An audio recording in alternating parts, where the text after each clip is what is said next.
சென்னையோட இந்த போரூர் பகுதியில் எங்களோட 4வது கிளையை இந்த 3வது மாதத்தில் திறக்கிறதுல ரொம்ப மகிழ்ச்சி அடைகிறோம்.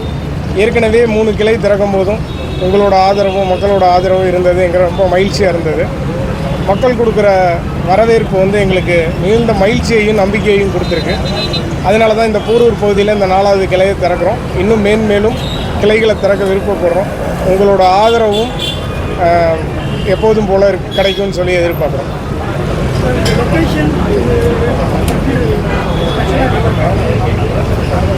குறுகிய காலத்தில் மிகுந்த அதிகமான வளர்ச்சி அடைஞ்ச பகுதி இந்த பகுதி.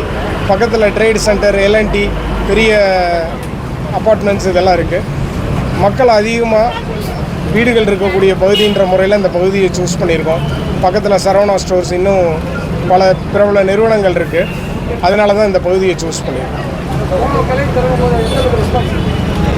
ரொம்ப நல்லா இருக்குது. போன கிளை திறக்கும் போதும் மக்கள்கிட்ட ரொம்ப வரவேற்பு இருந்தது. இந்த கிளையும் இப்போ நீங்கள் பார்க்குறீங்க, ரொம்ப வரவேற்பு இருக்குது. மக்கள் கொடுத்த வரவேற்பு மிகுந்த நம்பிக்கையையும் மகிழ்ச்சியையும் எங்களுக்கு கொடுக்குது.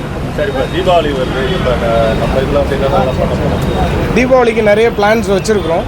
இன்னும் ஒரு 15 நாளில் உங்களெல்லாம் கூப்பிட்டு அந்த பிளானை என்னென்ன பண்ண போகிறோங்கிறத உங்களுக்கு தெரியப்படுத்துகிறோம்.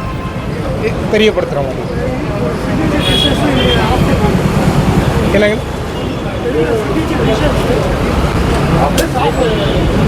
சிக்னேச்சர் டிஷ்ஷஸ் வழக்கம் போல் நம்ம எங்களோட எப்போதும் எங்கள்கிட்ட ஹிட்டான இளநீர் அல்வா, பாதாம் rose laddu, kaju petals biscuit, அதுக்கப்புறம் எங்களோட காஜு பிஸ்கட், இந்த வெரைட்டி எல்லாமே இந்த கிளையிலையும் இருக்குது.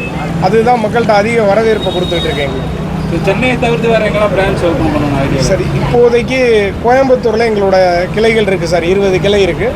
கோயம்புத்தூரை சுற்றி இருக்கக்கூடிய பகுதிகள் திருப்பூர், ஈரோடு மற்றும் அந்த கொங்கு பகுதியையும் நாங்கள் ஃபோக்கஸ் பண்ணிகிட்ருக்கோம். வெகு விரைவில் அதற்கான அறிவிப்பை நாங்கள் இடம் ஃபைனல் ஆனோட கண்டிப்பாக. வெளிநாடுகள் அந்த மாதிரி ஏதாவது ஐடியா இருக்குது? இப்போதைக்கு வெளிநாடுகளில் எதுவும் கிளை துவக்கிற எண்ணம் இல்லை சார்.